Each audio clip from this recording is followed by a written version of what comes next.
Bienvenue and welcome to Survivor NSFW and our coverage of The Amazing Race. It is great to be back here again for another really fun episode as they're all headed to Paris. Matt, Johnny, Karen, how are you guys? Surviving. Yeah. There's an inside joke there that if you become a patron at adfreeNSFW.com, you're going to hear sooner than anyone else. Oh boy. Yeah, real quick before we get started. So we're talking Amazing Race tonight, but I just got to get this out there. A lot of you watching are fans of Survivor. We're all fans of Survivor. That's why the podcast started. And a lot of you are going through Survivor withdrawal. I'm right there with you. I miss it. You know, that's what made, got the Johnny Fairplay name out there to the world, got Matt the Beard Bischoff, following up on his BMX success, got that name out there, brought us all together. We miss Survivor. So what do we do about it? Well, we're for Matt and I, I've only seen one season of the Australian version of Survivor, and Matt has seen none of them. So we are watching season 2 of the reboot of Australian Survivor, the 2017 edition of Australian Survivor. And we gave a primer for why we chose season 2, why we chose a season, why we didn't choose season 1, all that's available on the feed. Go to survivornsfw.com. You can find the links to listen or watch on why we chose the season that we did. But this is for patrons, any tier, the $5, $10, $50, $100, whatever tier, any tier. If you join, you get a link to watch an episode each week. We're watching episodically season 2 of Australian Survivor. So they'll be dropping the links will be dropping on Sunday, and then Monday night we will be doing a podcast, and it'll be available on the Patreon as soon as we record it on Monday nights. And if you miss Survivor like we do, give it a try. And honestly, if you guys want to try it and you don't like it, I'll refund your money. I don't care. Like I know how much I love Survivor. I know how much I miss Survivor. I know how excited I am to watch a new Survivor. So give us a shot. Go to adfreeNSFW.com, join, watch an episode, and then watch the podcast like we would do during a normal season. And then, each week we're going to be doing that for 26 weeks. So for those of you that miss Survivor, here's your chance to watch Survivor if you haven't seen it, or even if you have watched the Australian season 2, their version. You will have a lot of fun laughing at Matt's hot takes from last night as he called out one of my favorite survivors of all time, AK, as being a dude who peaked in high school and sits around and drinks craft beers. AK responded. He clapped back on social media today. So he did what? He responded and said, I'd love to listen to what you guys had to say about me, but I'm still finishing some craft beers at the brewery. All the chicks love it. Very good. Which Matt, I think once you see AK, you will be laughing even heartily more than you are right now. I don't know what to expect, you guys. I had a really good time doing the cast assessment, if you will, last night. Especially the fact that I'm like, fuck. What did I say that Zach is tripping out, or Karen's like, oh, AK was a big one. I laughed at a few points, but that's always fun with these cast assessments, right? And the fact that AK with a sense of dramatic irony before. Whenever I listen to a cast assessment, it's usually the first time I'm seeing the cast too. This was so fun getting to know what happens. Yeah, and the fact that AK responded and promptly made me so happy. I mean, it just yes. Cool. You are. I think we're gonna have to talk to AK about a T-shirt and which I'm in fairplay.com. So, but am I gonna become the Johnny Fairplay? Am I gonna become the villain off the things that I fucking said, or is someone gonna be like, dude, you're fucking spot on, mate? Yeah, in the Southern Hemisphere, you're the Johnny Fairplay. Yeah. Yes. Yeah. Damn. How does that feel? So once again, go to adfreensfw.com. Try us for a month. Once again, if you don't like it, I'll refund your money. I know how much I love Survivor. I know how much I miss Survivor. I know how much these guys do. I talk to the fans on social media daily. They miss Survivor. Give us a chance. Invite Survivor back into your life. And we have 26 weeks. And that's just the beginning. I mean, this is season 2. We'll do season 3 after that. So yeah, and also it is such a great season. I was going to say, even if you have never, checked out International Survivor, I'm just going to promise you, because I have seen this season, that this is going to be much, much better than whatever we get for season 41. This is really top tier Survivor. And so, yes, there are differences, but, check it out. And I would be shocked if after a couple of episodes, you're like, yeah, this really isn't my thing. Yeah. As I said, I'll refund your money if you're not into it. And Zach, I mean, you chose season 2 for a reason. You have it as your favorite season ever, right? I do. Yeah. And people came at me today trying to snatch my wig for saying that. And I stand by it. And I argued with people on social media today, and they came around and they agreed with me. So wow. This is good. This is good. I'll stand behind it. Okay. I'm excited. Amazing Race. I'm excited to add all you guys to the secret Patreon group. Secret Facebook patron group. So get ready. You're for all of you guys that send me friend requests that I ignore, because there's about 3,000 there. I will be adding you when you become a patron. All right. Let's talk Amazing Race. Yeah. Do any of you guys know how to drive stick shift? Yes. I do. Okay. Yeah. So I don't. Okay. So I would be the one in the exit ramp. Yeah. No. Wow. Well, look at that. Wait a second. The world traveler that pretty much every country has stick shifts. Yeah. That is fascinating to me. So I want to tell you guys a little story. So this December will be my 20th wedding anniversary with my wife. And we went to Mexico on our honeymoon, and I had driven a stick at my old job. I had to drive this old Honda Accord, and my friend showed me in the parking lot how to drive the Honda Accord. So I figured it out. I haven't driven a stick in many, many years. But on my honeymoon, it was so funny. We were in Mexico, and we rent this super awesome. It was fucking orange. It was an orange convertible VW Bug, the old school kind. And I'm like, fuck yeah. I'm like, I'm driving the stick. We're going to the beach, top down. Fuck yeah. Get to the beach, and then when we go to leave, I have to be able to put the car in reverse to leave. I can't drive forward. I parked in a way that I had to just. So I'm sitting there, dude, in the middle of fucking Mexico. No one, I can't speak fucking Spanish and shit, and I'm trying to get the damn car in reverse, and I'm like, oh, is it one of those funny? It's a funny one, dude, and I couldn't do it. So this motherfucker had to I put it in neutral or whatever. This fucking Mexican dude fucking pushed the car, and I'm like, he just pushed the car out of the way, and then I fucking drove. But I was shocked, and then one of those where you have to push down and over. That's right, fair play. You gotta put, and I didn't know how to do that. I'm like, fuck, I know how to drive a stick, but I think that could be the last time that I drove a stick. But I do know how to drive a stick, and I really am a fan of Jeep Wranglers.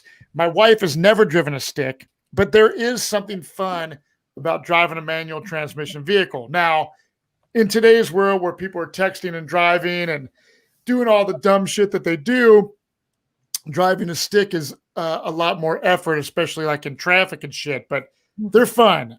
Maybe we should do a tutorial of how to drive a stick with Zach Hacker one time, Johnny. Well, I actually my go-to move. I'll take a couple Blue Chews. Go to bluechew.com, promo code Survivor, and basically I'll take a couple Blue Chews, and I let girls practice working a stick. Well, is that what we're doing wrong? Working the wrong. Zach, you want to learn how to drive a stick? But let me ask you guys this, because I have not watched every season of The Amazing Race. I know there are people that said I practiced driving a stick before coming out on The Amazing Race. Is that a skill that is if I go to play Survivor, I'm going to practice making fire? Is driving a stick? Yes. The number one thing you should do. So how is it that someone did not go to fucking driving school and learn how to drive a stick is what I want to know, because we see that I think that Will plays lied. a huge part. Yeah, I think you're on the honor system. I think it's the same reason that people go on Survivor and they don't know how to swim or they don't know how to make fire. I don't get it either. Yeah, right. Because even if you just watch, let's say you could cast, I would say if you watch one season of The Amazing Race, you will find a task where they have to drive stick and somebody can't do it. This is just like one of the biggest tropes. And so that's why they do it purposely. So I thought, so they start, and of course, Will and James, I was very proud of them. They're like, I think it's Will, right? Is the blonde guy. Yep. And he's like, yes, I can drive a stick. This is great. And so my notes are, Will can actually drive a stick. Yay. Oh, wait, no. What's that? Sorry. So my initial note to myself was, Will can actually drive a stick. Yay. Oh, wait, no. Oh yeah, no. Because within about 30 seconds, and then it just seems like he was putting it directly into third, which doesn't that strip? I mean, isn't that really bad for your car? No, I mean, like, if you do it daily, but it's a rental, so Yeah, I mean that's rentals are made to get fucked up. Exactly. When I learned to drive a stick, I did it on a rental, and people for that reason, people said, the first time you drive a stick, it's not going to be my car. Yeah, my first car was a Volkswagen Jetta, and my stepdad purposely bought me a stick shift because he was like, if you don't learn now, you ain't ever gonna learn. And so he got me a stick shift, and I think we got it at the car auction, and he had me drive it home, and that was pretty, because it was mostly highway, so once you're in fifth, you're good to go. So anyway, so the next day, I felt pretty proud of myself for, just like, hey, I got us home, that's good. And so the next day he drove the car to the biggest hill in Danville. I mean, it's this. And he got out, put the emergency brake on and said, now let's see if you can drive a stick. I'm like, oh my God, we're gonna die. In his defense, though, I mean, once you did get up that hill, you do know how to drive a stick. I mean, he's not. Yeah. No. I mean, you park someone just like that, Zach. If someone parks you like that, you're gonna figure out how to drive a stick real fucking quick. Well, hey, once again, do not go on The Amazing Race with me. I don't know any relevant skills. I would just end up being a steel drummer on the beach, and every instinct I have is wrong in this game, despite the fact that I've traveled extensively. I don't know. It's a great irony. But I have a feeling, though, dude, that you are smart enough to figure it out. If I was in the passenger seat and I was like, all right, Zach, it's just figuring out the clutch and not stalling the car out. And once you get it down like one time perfect, you're golden. I mean, someone told me literally, hey, Matt, in a parking lot, here's how you do it. And I did it. And then I fucking started driving the stick. I just don't like it in stressful situations like The Amazing Race. Not knowing how to do it would suck, because the more pressure in a situation like this, if you don't know how to do it, you're going to like overthink it and keep getting stressed out and getting fucked up to where you're going to be in a situation like that happened tonight. Yeah, the story of this episode from the biggest dramatic moment, which is the Will and James stuck and then Leo coming to help them and what's going to happen there, to how the episode ends with the elimination, is all down to what happens with the self-drive section. So, yeah, these are Amazing Race classics still coming through 32 seasons later for some good drama. I do have to say this. So we make our way to Paris. And I think Paris is one of those major episodes, like one of your major landmark cities across the world. And I have to say, nothing is more romantic than going to Paris and having your girl tell you about having a crush on a guy named Steven the last time that she was in Paris. Am I wrong? Yeah. City of Love. City of Love. I've never been to Paris. I felt like that was the beginning of Alana cucking Leo, and oh no. And fast forward to later, he's in fucking tights and talking about not being, essentially being a catcher. So I feel that conversation was downhill for Leo. Like, I'm just like, whoa, what happened?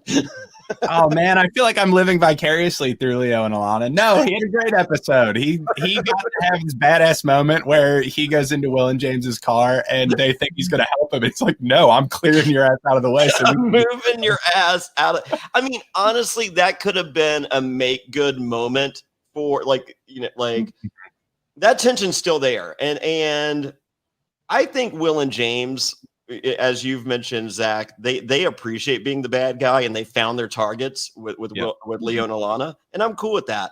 But like, I think that Leo could have diffused that situation a little bit, and I'm beginning to think that Leo's cool with them being fucking enemies too. Yeah, I think so. So but he did help them, right? I mean, I understand that their car was blocking, but he said, we don't want, I didn't want to be petty, and I'm like, if you're on a race for $1 million and somebody has already screwed you over, to me that is the perfect time to consider being petty, right? But nope, they did it. They were nice, and then James comes back later and says that Leo wasn't being nice enough about it. Yeah, he saved their ass. The nice move is to get them out of the parking lot. That's the nice move. Moving them the fuck out of the way is okay, but it's not the nice move. I would do the same thing though. If someone was blocking me and I'm like, what in the fuck is this dude doing? I would have got him to the bad guy, Johnny Fairplay. I still think I would have. Like, if I have someone targeting me, I want to fucking remove that fucking target. Like, I want to target the fuck out of you. Don't get me wrong. Like, if I'm coming after you, you're going to fucking know it, and I'm fucking coming guns blazing. But if you're coming after me and I don't need that in my life, I'm going to look for some kind of buffer and getting Will and James to the front of the parking lot and saying, all right, are we good? Stop doing shit. Right. Right. Yeah. And then if you really don't like them, then their guard is down for when you do fuck them later. Yeah. Vino Mamba, what up? There we go. Well, they get to their first task, and they go to the Chateau Chantilly, where things are getting a little baroque. We've got a chamber orchestra, some powdered wigs, and this is another kind of Amazing Race classic challenge where they have to look at some paintings, find the characters, and then go into a historical recreation and find the characters from the painting. What'd you guys think? All right. So when the challenge or the leg is first described, and they say that there's 9 pairings matched up, like 9 people matched up with 9 of the multiple paintings in there with the multiple people to choose from. At first, I thought you had to find all 9. And I was like, fuck me. Like, because I'm pretty good at, what's different in these 2 pictures. And, I'm kind of a detail guy. So I was just like, ooh, that would be kind of time consuming. But like, someone that likes something like that, I think I would hate that if it were 9. It's just ridiculous. So, but then when they grab 1, I'm just like, okay, well, that wasn't cut down, for sake of time. You only have to grab 1. And I'm like, okay, well, this is hard enough, but not that difficult. I'm cool. Like, I think it was a cool challenge. So, but the problem in Paradise is once someone's subtracted, they don't go back into the fray. Right. So there's a huge advantage of being able to drive a fucking stick and understanding directions. Right. Do you think that there was potentially like an extra person added as each one was taken away? I don't think so. No. That's kind of a flaw. It gets significantly harder the later you arrive. Right. Well, yeah, no, I mean, it should. I'm cool with that. I think that's bad from a show design, though. You want it to get easier so that the teams in the back can catch up and they'll bunch more and have more conflict.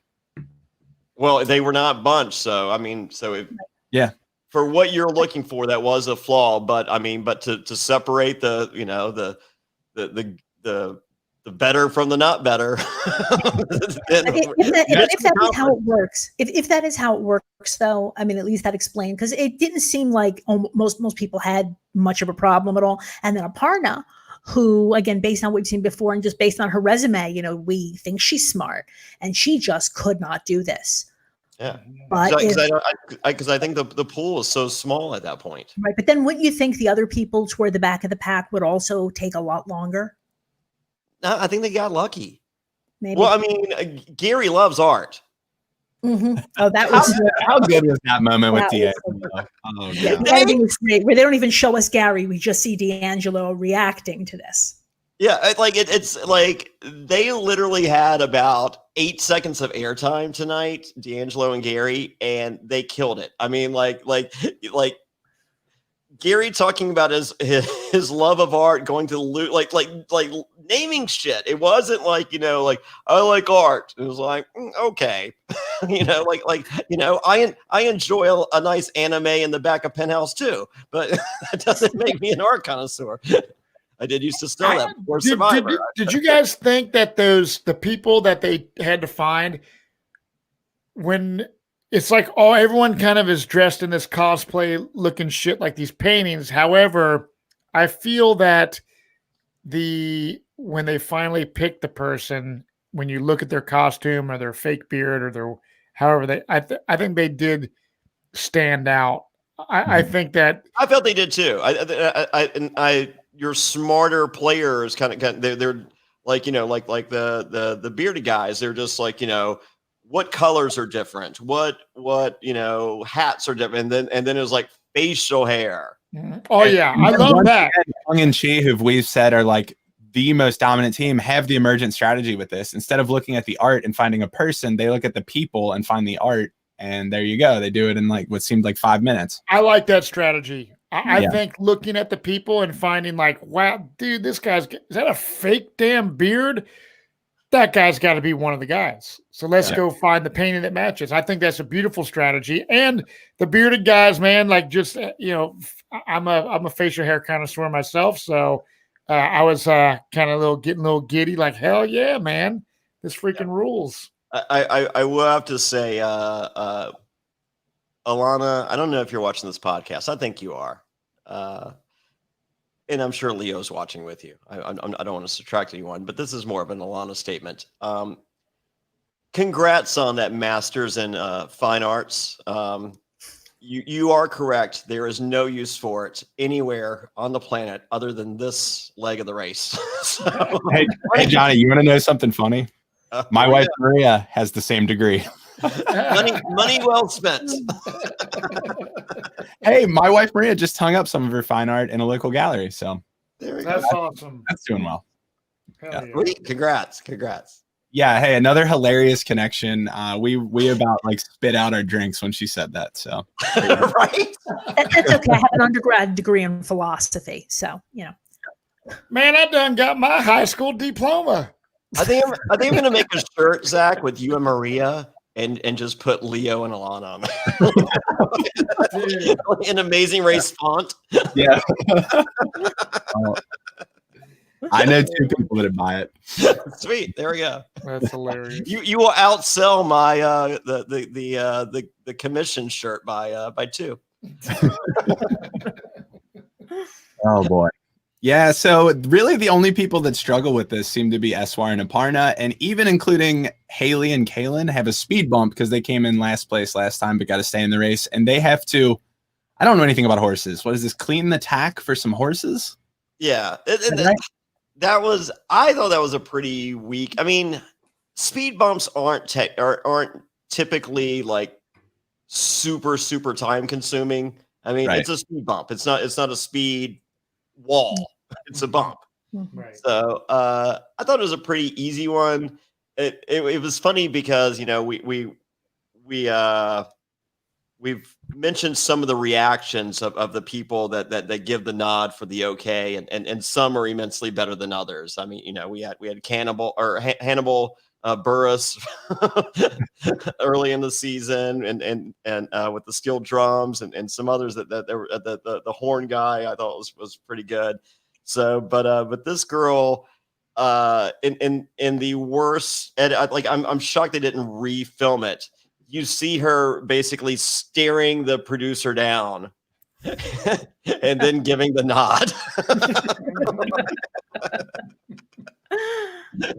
So for those of you wondering, like, man, like, it's really subjective whether they agree or not. They don't agree. The producer agrees, but yeah, she was staring down the producer more than I've ever seen ever in the history of The Amazing Race. She was pissed, and that horse was even more pissed. It was like stampeding around trying to break free. Yeah, no, they were none too happy. I think they had been out there for hours because they were just like, you have to be here when they show up. Like that, that. So, and they're like, could be 20 minutes. And, and they're sitting there thinking, they're like, it's probably gonna be, 25, 30. And they learned the most important rule of Hollywood. Hurry up and wait. Yeah, no, this was kind of underwhelming, but generally speed bumps are underwhelming. I'm trying to think if has there ever been a speed bump that really people got hung up on? I can't think of one. Yeah, that's it. It's not a speed wall. Right. But then it's like, what's the point? But I guess there has to be some penalty for coming in last. Yeah. I'm cool with it. As I said, I think it was just enough. I mean, some are better than others. This was I popped for the chick staring at the producer. So, it was good enough for me. That was worth it. And so then after that, some of the lead teams, we see them arriving where they have to whip some cream for 2 pies. So no one's going to take the cream pie. Oh, fuck. Johnny's going to tell us about his escapades in Las Vegas and talk about the cream pies. But no, what I got taken away from this is, man, they were chucking these pies at their faces. And the one girls were like, oh my God, they threw a pie at my face. It's like, what do you expect? But I think they were really kind of actually pissed, like, fuck. And then I was laughing at the bearded dudes because they had like freaking bukkake pie crust all over their fucking beards, which would be a hell of a time to get that shit out of your face. But I thought it was a fun deal. I liked watching that. That was also with D'Angelo with his dreads, right? What you have to do to get cream pie out of that. Oh yeah. He was wearing a hat later in the leg. Mm-hmm. Would you guys be shocked to hear that I'm kind of a cream pie kind of guy? I know you are. You sent me fucking dude, your OnlyFans page available at johnnyfairplay.com. You fucking have cream pie shit all the time. Sure. Big fan. Oh, fuck. Stuff. So, but we did learn during this. All right, so we have the beards, giving the intel to Chi and Hung, and also who else did he tell? They told one. Will and James. Will and James, yeah. And they didn't tell D'Angelo and Gary, who weren't there yet. Yeah. So, but we do learn via confessional that D'Angelo and Gary are at the end of the pecking order of the alliance, at least according to the beards. Mm-hmm. And this might be a group consensus. Yeah, this is really interesting that there are internal hierarchies to this, because with Amazing Race alliances, typically what we think of is like a big mob. But I love this season. They're letting us see some more of those social dynamics, that these teams are doing that. And we're starting to see some of those hierarchies in the show. Yeah. I thought that was really tough. Probably, like, I think this episode was heavy challenge based versus, social and character driven. All that. Like, I think it was just challenge, super challenge heavy. Like pretty much the last 8 seasons of Survivor. Cool. I enjoyed it. So, but these little glimpses that we did get in there, I think that was the most telling of the hierarchy of that alliance.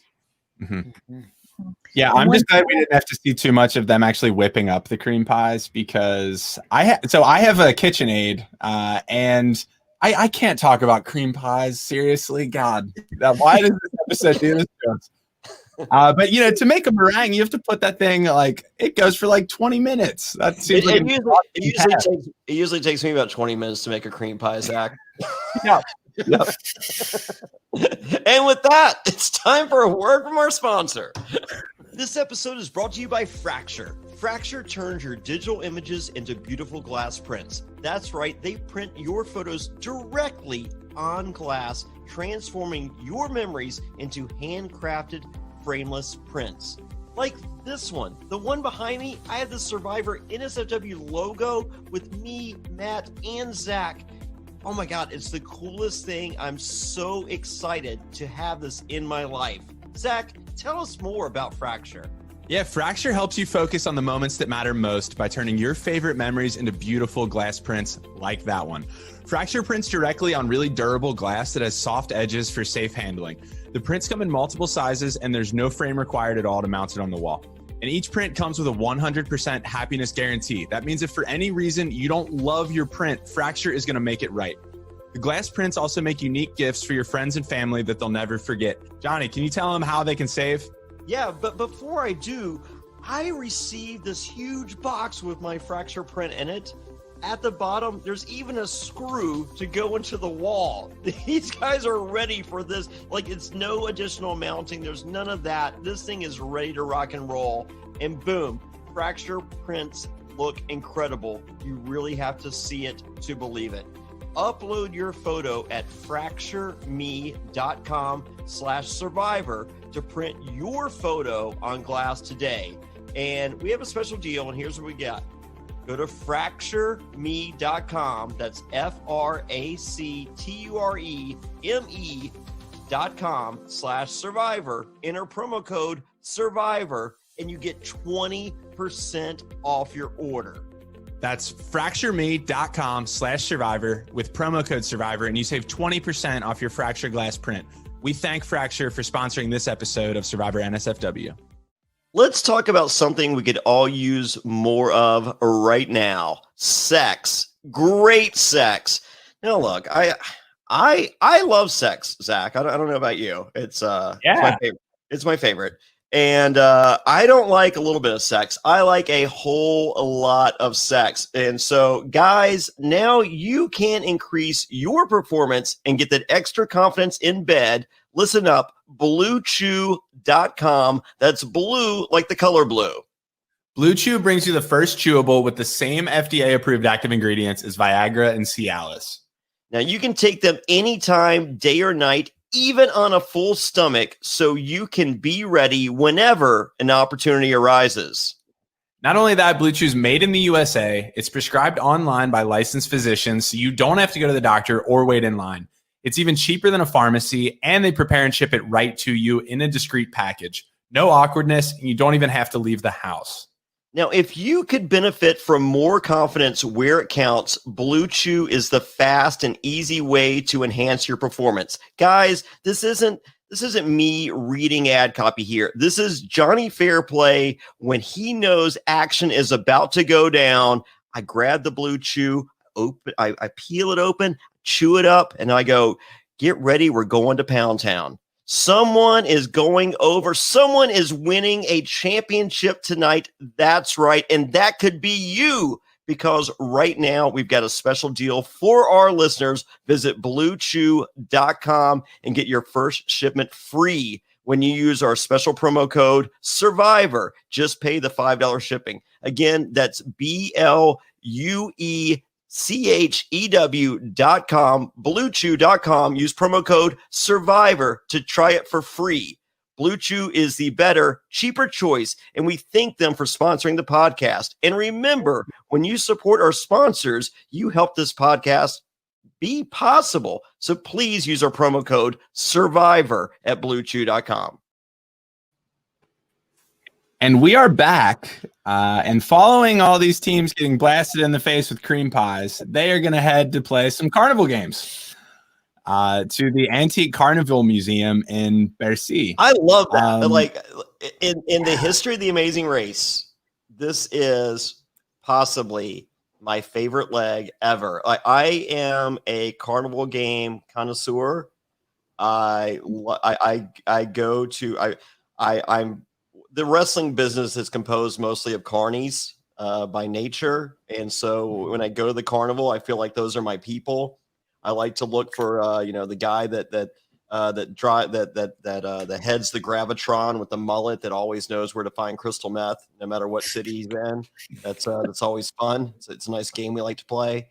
I think the guy who was running the knock over the cans with a ball challenge might have had a little meth. He was very, very stoked constantly. He was the highlight of the entire. That guy was. I mean, because like the guy with the first ball pitch guy. Like, you know, he was there, you know, it's a 9 to 5. I mean, you know, guys trying to bring home groceries to the wife and kids. The guy in charge of the throw the balls and knock the cans down. This is like when that place opened, he was like, the Lord has answered my prayers. I get to hand balls to men and women, have them break down cans, sometimes not. And then hand them more balls. And when they are successful, oh, do I celebrate? If he doesn't celebrate as much as the person, if not more, oh my God, I want to hire this guy to like for a birthday party or bar mitzvah. I mean, he watched 9 teams in a row do it, and every single one was like it was the first time he'd ever seen it completed. It was amazing. Yeah, I looked it up. That place opened in 1995. What do you think his job was before he was the can knockover announcer guy? He was probably hanging out with the guy from Australian Survivor. Probably hanging out with AK. Yeah, he's a wedding DJ hype man. Looks like a craft beer guy, you know, hanging out with the girls. He's never going to live that down. Oh God. This place was awesome. I know, Matt, you said you've never been to Paris. Paris is one of my favorite cities, and I'm pissed I've never been there. I've never even heard of this museum, and I'm definitely checking it out next time I'm there.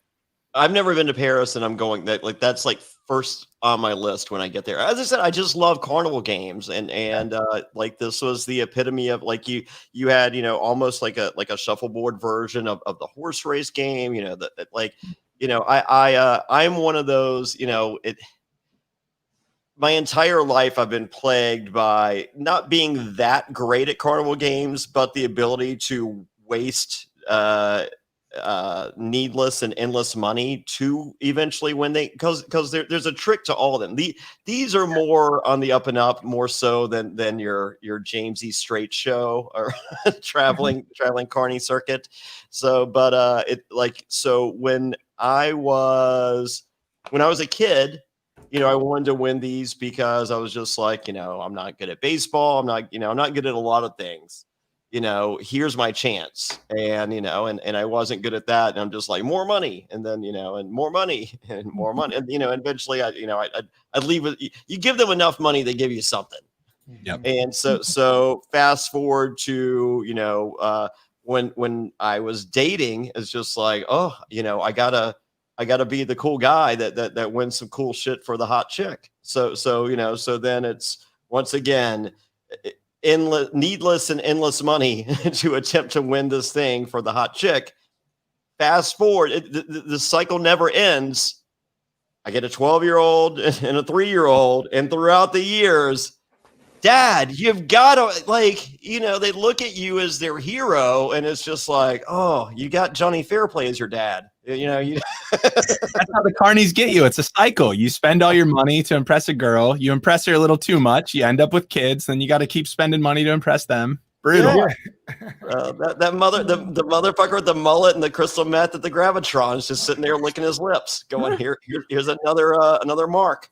Yeah. So last summer, not summer of 2020, I didn't go anywhere like that, but summer of 2019, I went down the Jersey Shore with some friends, and, you know, they wanted to, you know, you want to play these games. I was kind of skeptical, but I know like the one where you like there was a one that was a shooter, and that is generally pretty easy. It's only like, you know, normally it's a water gun and you have to shoot the water in the clown's mouth. Yeah. Anyway. And you pop the balloon. I walked around. I found the toy I wanted. I put down $5. I disappointed a bunch of kids, and I took that thing home. And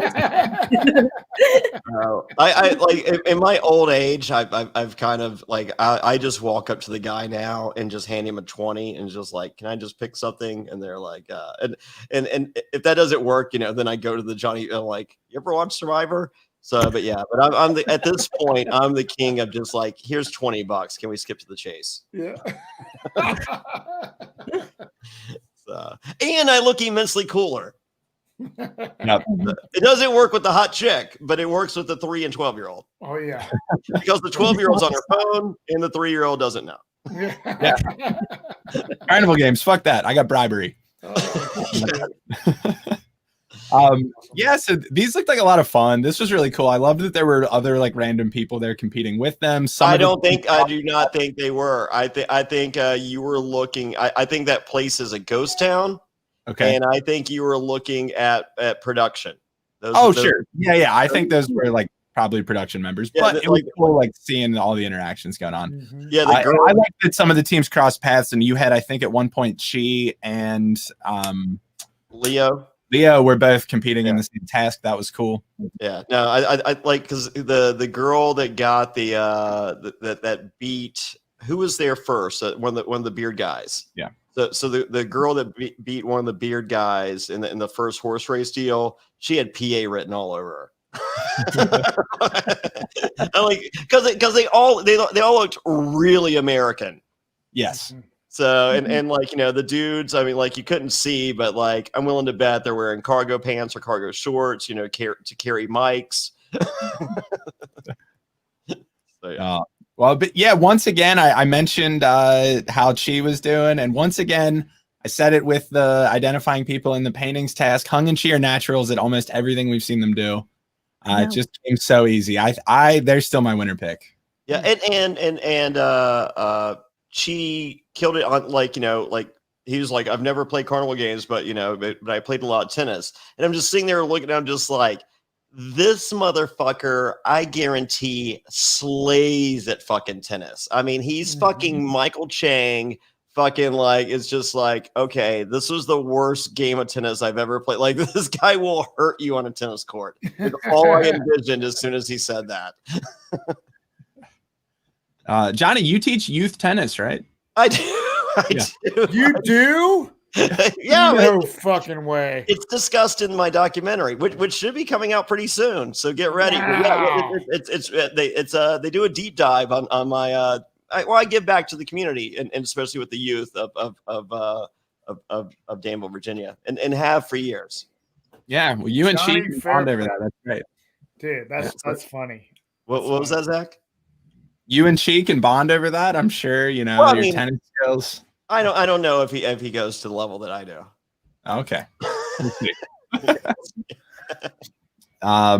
So really, this is the last big thing they have, other than the fact that there are a lot of self-driving problems still going on, and the two teams that really fall to the back are Michelle and Victoria, who I thought they looked like a top team up until this week. This was really a bad week for them, and then Kaylin and Haley still catching up after their speed bump, and I think they're probably next out. They're still lagging behind on everything a bit. Yeah. The sisters in black, I think what worked against them the most. I mean, like, yes, the driving was working against them, but I felt like from the beginning of the episode all the way through until the very end, they had so much harness negativity. Yeah. And that really works against you in situations like this. So, I mean, like we heard, what team was it last week that talked about, if one person is sad, I think it was Leo and Alana. So like relationship advice, if one person is down, the other person can't be, because you have to get them up. And I don't think that philosophy was taking place. And as I said, I felt the beginning of the episode, there was so much negativity in that car to begin with. And I think it just festered and grew and worked against them potentially working through it. As I said, like, I know that there's the driving component was difficult. So, but for those of you that will potentially be on an amazing race in the future, here's a tragic flaw that I saw that they really dropped the ball on, and I would take advantage of, and I've seen other teams in the past definitely take advantage of this. So when the girls in black initially find the guy that's just like, hey, it's right down there by the river, just say, come with us. Mm-hmm. Yeah. Because a lot of people love to be like, there's cameras around you. We used to see that fairly often in like the older seasons. I wonder maybe now they're not allowing it, because you're right, we haven't seen it in a while. I just don't think they're thinking of it. So maybe they're not allowed. I would be shocked, but like that would be my go-to, because people, like, it's an inherent thing, like, you know, for generations and across the board, that people want to be famous even for a minute. And you see those cameras, it's just like, here's your chance. You come help, like, you know, I can't tell you what we're doing. It's the Amazing Race. But this shit's going to be fucking worldwide. Help us and you will be famous, and they will, you can tell your friends, they will see you. So I would really take advantage. As I said, there might be a lot of whispering involved that I have to do, but I'm getting that message out, and I'm exploiting the fact that because like, there's been so many occasions where, like, you know, there's stuff I wanted to do, and you know, I can drop the Johnny Fairplay, but if I have a fucking camera with me and drop the Johnny Fairplay, it's carte blanche. Like, not only am I in, you know, I'm VIP and shit's fucking taken care of, because, you know, the people, they're just like, you know, I want people to see that I gave Johnny Fairplay free shit, and that makes me cool. There's also other people, though. I do know there's a whole group of people, man, especially like in the BMX world and different things, where I've like been on camera for something and been like, hey, come over here. And they're like, no, fuck. Like they're like super camera shy. Sure. But in the case of Amazing Race, like, yeah, I would 100% like be like, try to have someone come help me, show me something, be involved, and bribe them, especially fair play. If you're on there, you do use the fair play deal. Like, come on, Boston, man. Like, Boston Rob used the fuck out of being Boston Rob when he was on the Amazing Race. Oh, was it good when he played the Amazing Race? Yeah. Was it good, or was he good? Just no. Was that season good, or was he interesting watching play the Amazing Race, or no? He was. I liked him better on the Amazing Race than Survivor. Wow. Yeah, that sounds pretty good. I mean, like they were. I mean, they would show up at an airport, like wherever they showed up, they were on fucking magazines at the time, and they would point to the fucking mag. They're like, "Hey, this is like, you know, you can help someone famous," and they're like, "Oh, you know." So yeah, they exploit the fuck out of it, and kudos to him. I mean, I would have done the same thing. Fuck yeah. So, but as far as a viewer and a fan of the Amazing Race. And you know, and I became friends with so many other amazing racers. Like, you know, they were just like, fuck them. I'm fair when you go into that, because I remember that season. It was a long time ago, but yeah, people were just like throwing themselves at them, like, you know, please let us help you. Yeah, you know, anywhere in the world. Oh, Rob and Amber, and the rest of the teams are like, you know, like, we can't compete with this. Yeah, and don't think that motherfucker didn't wear that hat 24/7. Oh, why wouldn't you? Yeah, right. That's his marketing deal, right? Yeah, totally. But Johnny, that's definitely unfair. Cameras. I've had random strangers just in Central America, in Europe, when I've been lost and asked for directions, just be like, I'll hop in real quick and just direct you. I like, without cameras, just being kind people if you find the right people on the street. So yeah, I think that's a great option if they're allowed. And it seemed like it wasn't that like that person mid-episode that they asked her. I mean, because, like, you know, we saw the count, like they were in the car for 6.5 hours on this one little stretch. I mean, like I just can't imagine. It's just like if someone says it's right there, it's just like, hop in. Yeah. So if anyone listening to this or watching this wants an idea of what Paris traffic can be like, just Google search like Arc de Triomphe traffic. Or if you're American, spell out Arch de Triomphe. And look at the traffic. It's insane. There are no lanes. There's like 1,000 cars merging from every direction. It can be pretty wild. I don't know how you get lost for that long, but I can understand getting pretty flustered and pretty lost. Well, they were on a street parallel, so they never. I mean, like they actually made us a map to show like where they were versus where they were supposed to be. Yeah, so being parallel. I mean, like if they were on that street, they're gonna find it, but being parallel that street, they're never gonna see it. Yeah, I just don't understand how they didn't realize they needed to cut down closer to the Seine, but oh well. It is what it is. It cost them their time on the Amazing Race. Yeah. So a couple quick things. Like, so when they're doing the pie thing, like when they're throwing the pies at them, I was praying someone was going to drop their pie. Yeah. I really thought that Hung was going to, right? Because I had the right. Hung is the woman, right? At some point, I'm going to figure that half of the. So they showed them they were both walking with them, and she was really getting clobbered, and maybe also because she's around my height, it's easier for people because everybody's throwing down. But we see Chi make it to the table, and Hung is like still in the middle of the room, like barely holding on, and then they cut away from that, which did make me wonder if she did in fact drop it. We didn't see. I like to say cheese, not hung. To remind myself.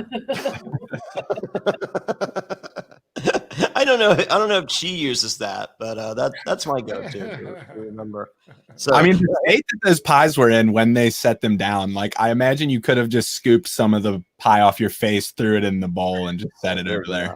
So and which when one of the bearded guys knocks over the pyramid of cans. Like he knocks down most of them and then knocks down the most of them again. And then there's one can that's still sitting and like it moved like a millimeter, and super happy guy gave him credit for the knockdown. And I'm like, I don't know. It seems like one more ball to me. I think he might have been tweaking a little too much on that, but he was just he wanted to say yes so bad that he was just like, it's a yes.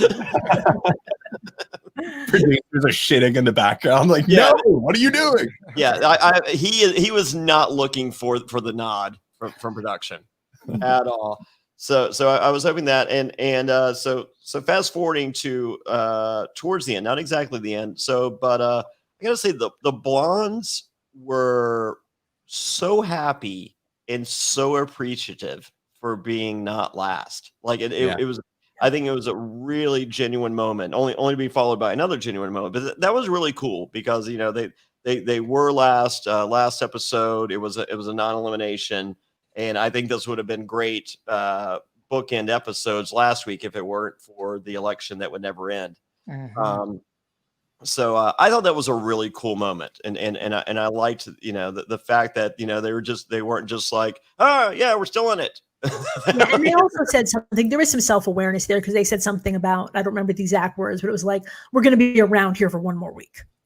Yeah. And as fans, to know that, I mean, it's like being on Survivor, to know you're on the chopping block and almost get voted out or this, that. It's the people that really appreciate, that are big fans and whatnot. I think it really shows, and for them to be appreciative and totally shocked, it makes for good TV because they actually thought they were last and they weren't. And I like them. I don't feel that they really stood out to me as characters from some of the others. And I was also disappointed tonight that Gary and D'Angelo didn't have a lot of airtime because I'm a fan of them as well. But honestly, the chicks that went home, I was fine with it. I was never really invested in them. If they had stayed longer, I was wondering how many legs it was going to be before Victoria was just going to stab Michelle. Because they're in the car for 6.5 hours, and Michelle's and Victoria's like, why do you have to be so mean? So I'm like, how are these two girls both raised by the same parents? Yeah, they are polar opposites. So. And I think the best we got from them was after they got eliminated. That was a really heartfelt moment as they talked about their relationship as sisters. And all of a sudden, it all made sense. All the tension that they did not come into this as a close pair, but they're learning to say, I love you for the first time to their sibling through the Amazing Race. And I think we saw some of the not loving you many weeks on the Amazing Race. But and that was very touching. I'm kind of shocked. I mean, because, I have two girls. I have a 12-year-old and a 3-year-old, and they both told each other that they love each other, like, all the time. So you're trying to tell me, like, the these other two sisters, like during childhood, they didn't tell each other that they loved each other? You'd be surprised, man. I mean, I've always been a really affectionate. Yeah. And I love, Tess and I will text all day. Love you too, babe. And we say it fucking, all day. Anytime we interact. You text me that. I do, and I text my friend. But you never appreciate the replying dick pic. But thank you.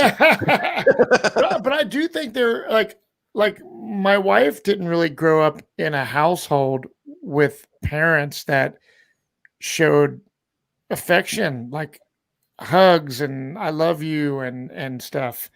And this, I mean, with our kids, it's in my marriage, it's totally we're lovey dovey, but it is crazy because I've seen and witnessed certain other families and stuff that they're just not their deal. So the fact that these two sisters, this meant so much to them to experience this crazy, amazing race together, that could be the one thing that they get out of this race is that closeness, or just, I think some people just are like weirded out maybe by it because they didn't grow up saying it. So I think it's cool. That was a good moment. I love that you described the race as amazing. I think that's a good adjective. Yeah, it wasn't a crazy dichotomy though between these two pairs of sisters we get at the very end of this episode. One pair is, I think, too much involved in each other's life. They work at the same place, they live at the same place, they're best friends, they see each other 24/7. The other pair is unhealthily distant in the fact that they don't say I love you, they have nothing to do with each other's lives. Hopefully the race can teach them both to have a better relationship with each other, and I think in exact opposite ways. Mm-hmm. Right yeah, although I mean, if you can live and work and share a car with your sister, and then you go on a show like this, and you don't do that well, and you still like each other, clearly somebody's doing something right. Yeah, but I think they're each going to have to step up and take turns, like as the leader in this relationship, and stand on their own feet in some of these roadblocks and stuff. And I think that'll be cool because it sounds like they're always a duo. I'll be quite honest, I can't tell them apart. So I think I was just going to say that. How would you tell? I mean, they're not twins, but they look so similar. Yeah, I would like to hang out with both of them. It's mate shift going on. Mate shift. Some mate shifting. Oh man. Well, where are they headed next week? I did not get to see the next time on The Amazing Race.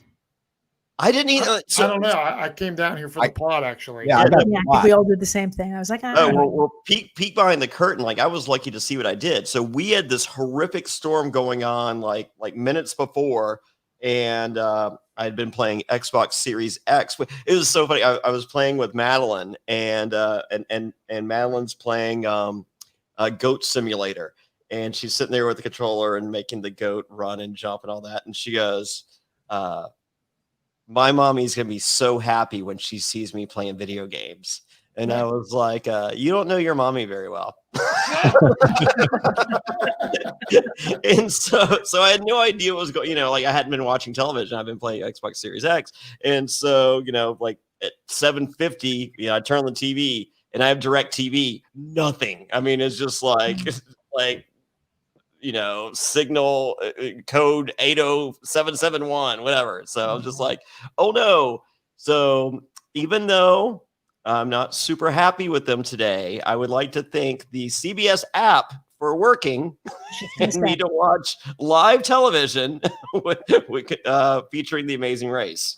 Yeah, it doesn't always work, but when it does, it's great. Yeah, that's right. So there we go. Awesome. All right, well, guys, I as I said, I think this is more of a competition-based episode versus social dynamic that we've seen on other episodes this season. But I thought it was still fun. As there were fun competitions to these legs of the race. So I was happy. Once again, as I say each and every week, to support the podcast, go to Apple Podcasts or Spotify, wherever you listen to podcasts, click that subscribe button, rate us 5 stars. If you don't want to rate us 5 stars, hit me up on Twitter and I'll block you. I'm at Johnny Fairplay. People consider it a badge of honor. So you're in your exclusive company of 4,000 other people. And also another way to support the podcast, go to johnnyfairplay.com. With every t-shirt purchase, you get a phone call from me, Johnny Fairplay. If you're looking at a t-shirt, I would go on there immediately because half the t-shirts are going to be gone probably tomorrow. So there's a peek behind the curtain. If there's anything in our catalog that you've been wanting, this would be a good time. Yeah, I would definitely do that. And if you're a patron, you get a 10% off discount code. So become a patron. I'll give you that code. But once again, if you're looking at t-shirt, JohnnyFairplay.com, today is the day. Trust me. And we do have an Amazing Race tee, correct? No. It's up? No? An Amazing Race tee? No, we don't have an Amazing Race tee. Okay, never mind. We have an all see. Oh, that's what I'm getting confused. I'm sorry. Yeah, so please buy our. Yeah, sorry, it's been a long day, people. Forget I said that. So, and of course, the best ways for the podcast is to become a patron at adfreeNSFW.com. We miss Survivor. I know a lot of you watching and listening miss Survivor as well. Join us for 26 weeks watching a Survivor you potentially haven't seen. It's an amazing season. Zach has it as his favorite season of any season, US or Australia. I'm excited. I know everyone else here is. The patrons that we've talked to are beyond excited. It's going to be a really cool deal. Join any price tier, $5, $10, doesn't matter. You will have access to the video to watch the episode and the podcast afterwards. So try it for a month. As I said, if you don't like it, I'll refund your money. So there's nothing to lose. So I think you're going to love it. So that's another patron exclusive that you may be interested in. If you're a nerd like me and Leo and Alana, I'm putting the finishing touches on Survivor NSFW D&D. And we are going to have, as discussed last week, Johnny, Matt, Karen, Lex, and myself. I will DM a game of Dungeons and Dragons. It is Survivor themed. And we're going to have patrons play the NPCs. So patrons will be hanging out in the lobby. And when Matt, Johnny, Lex, and Karen meet them, I'll bring them in and they will get to play a character in our D&D game. So wow. Now's your chance. Join now. Become a patron. adfreeNSFW.com. We will see you guys next week. And for those of you that become patrons, we'll see you on Monday when we talk Australian Survivor Season 2. Boom. Mm-hmm. Winter's here and it's crazy cold outside. But what you don't know is you should still drink more water. By the time you feel thirsty, it's too late. You're already dehydrated. You can't focus and you feel tired. Drinking enough water is critical for a healthy lifestyle that you're trying to maintain. It increases your brain power, boosts your productivity. It can prevent headaches and it'll increase your focus. Not only that, it improves your skin and mood, and it can help with your digestion and give you energy. Wow, it also prevents bad breath and can help you lose weight. But how much water should you drink each day? 10 cups? A gallon? The good news is that it doesn't have to be so complicated. That's why I start my day with Hydrant, because Hydrant helps you hydrate faster. Hydrant has created a refreshing electrolyte powder that you mix directly into water to more efficiently and effectively hydrate your body. It hydrates you quickly and keeps you going for longer. Each rapid hydration mix has the 4 essential electrolytes that your body needs: sodium, potassium, magnesium, and zinc, and it packs a punch to help your body hydrate fast and stay hydrated. If you're looking for that extra boost of energy, there's also Hydrant Plus Caffeine, which contains 100 milligrams of caffeine from green tea. Hydrant is backed by research. The formula was developed by an Oxford scientist. It also is loved by pro athletes, top performers, celebrities, and has thousands of 5-star reviews. It's made with real fruit juice powder. It's delicious and refreshing, and it comes in a variety of flavors, including iced tea lemonade and fruit punch. My favorite personally is the grapefruit. It's a classic and I go back to it. It's delicious. Plus, this stuff is backed by a 100% satisfaction guarantee. If you don't love it, you can send it back for a full refund. You really need to try it for yourself to see what I'm talking about. It tastes incredible and it works. Well, Hydrant starts at just $1 a packet for a 30-day supply, and you save even more with a monthly subscription. And it's so easy to get. We've got a special deal for our listeners to save 25% off your first order. We're not kidding here, folks. 25%. Go to drinkhydrant.com/survivor and enter our promo code SURVIVOR at checkout. That's drinkhydrant.com/survivor and enter promo code SURVIVOR for 25% off your first order. That's drinkhydrant.com/survivor. Enter promo code SURVIVOR to save 25%. And we thank them for sponsoring the podcast. This episode is brought to you by Magic Spoon, and I'm so glad it is because growing up, cereal was one of the best parts of being a kid, but I had to give it up because I'm now in my 30s and I was realizing that it's full of sugar, junk, and all this stuff you really shouldn't eat. So I've been trying to cut down on carbs, sugar, all this unhealthy food, and I realized I basically can't eat anything anymore except Magic Spoon. For me, we're into the winter months and nothing's changed for me. I mean, I have 5Ks coming up, 10Ks coming up, half marathons coming up. I still treat my body as great as I personally can on a physical level, but a part of that is eating right. You know, I'm not doing the big hearty breakfast that I used to do in the past. I'm not doing the unhealthy breakfast that I've been doing in the past. I am doing a breakfast that helps me get through the day, not add those extra carbs, and make me feel like the healthiest Johnny Fairplay I've ever been in my entire life. Sign me up for Survivor right now. This stuff has 0 sugar, 11 grams of protein, and only 3 net grams of carbs in each serving. There's 4 flavors that are their staples. You can get cocoa, fruity, frosted, blueberry. It tastes amazing. Honestly, it's too good to be true. Johnny, what are your favorite flavors? Well, right now I am all in on the apple cinnamon. Remember that apple cereal you had as a kid and you loved? It is here through Magic Spoon, but so much better, and I freaking love it. You cannot stop me from eating this. I mean, you have the fruity, the peanut butter, the cocoa, the cinnamon, the apple cinnamon. Oh man, number 1. Blueberry frosted. So many to choose from. I am digging this. All these cereals are keto-friendly, gluten-free, grain-free, soy-free, low-carb, and GMO-free. Johnny, where should they go to pick some up? Of course, you go to magicspoon.com/survivor to grab a variety pack and try it today. And be sure to use our promo code SURVIVOR at checkout to get free shipping. And Magic Spoon is so confident in their product, it's backed with a 100% happiness guarantee. So if you don't like it for any reason, they'll refund your money, no questions asked. That's magicspoon.com/survivor. Use the code SURVIVOR for free shipping. And we thank Magic Spoon for sponsoring the podcast. Brace yourselves, Survivor NSFW fans. Winter is coming. Man, do I miss Game of Thrones. But what the writers of Game of Thrones didn't tell you is that Bran was actually in a wheelchair because he didn't trim his balls with Manscaped. Poor guy thought it was okay to trim his balls with a traditional razor or hair trimmer. Oof. Whoa. You talk about something that I know about, Zach. I can't believe I'm sharing this. But back in the day, I didn't know what it took to get the girls. But I did know that they didn't want to see a bunch of hair around my balls and around my butthole. So what did I do? I took it upon myself to try to shave these delicate areas with a non-approved razor. I tried the Bic. I tried the...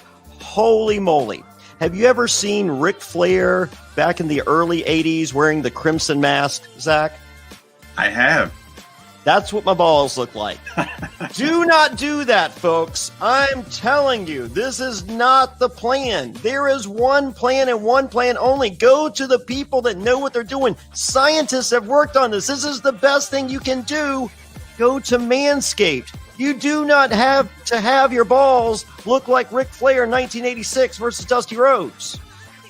The new Lawnmower 3.0 trimmer is waterproof with advanced skin-safe technology to reduce nicks and cuts, and even has a light to help you close shave down there.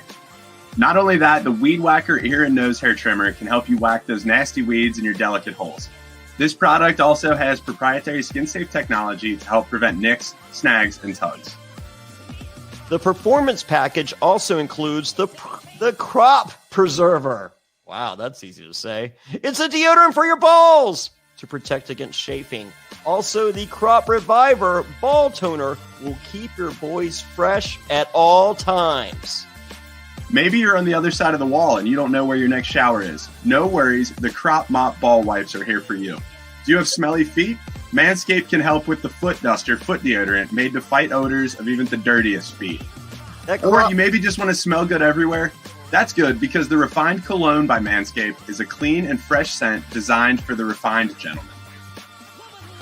That crop mop is for one of those, you didn't know you're going to get some, and then the opportunity presents itself out of nowhere. Boom, crop mop. Clean those bad boys off. Be ready to perform. But hey, on top of everything, they've even thrown in the Shed travel bag to carry your goods and Manscaped anti-chafing boxers to hold the entire package together. Are you kidding me, Zach?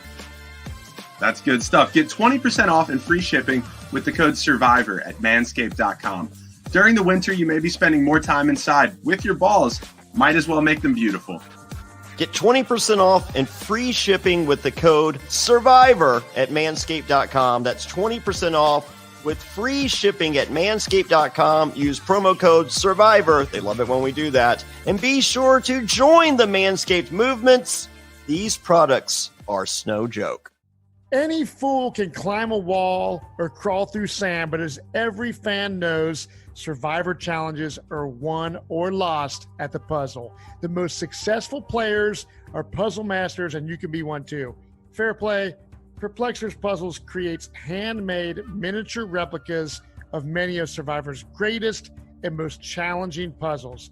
Find out if you have what it takes by visiting the Perplexers Puzzle store on Etsy or simply visiting survivorpuzzle.com.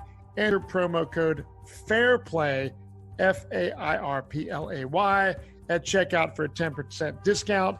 And let me tell you, I'm hanging out on my patio on these beautiful summer nights. I have Zach Hacker coming over to my house, and we did the fire puzzle, the season 40 puzzle. I got the tree puzzle, and Zach was like, dude, these things are fucking awesome. So if you are a fan of Survivor, as Zach is, and I know he has a true, authentic Survivor puzzle that I have personally done, these Perplexers puzzles are the real deal. So go to survivorpuzzle.com right now, enter promo code FAIRPLAY at checkout for a 10% discount, and I promise you, you will not be disappointed.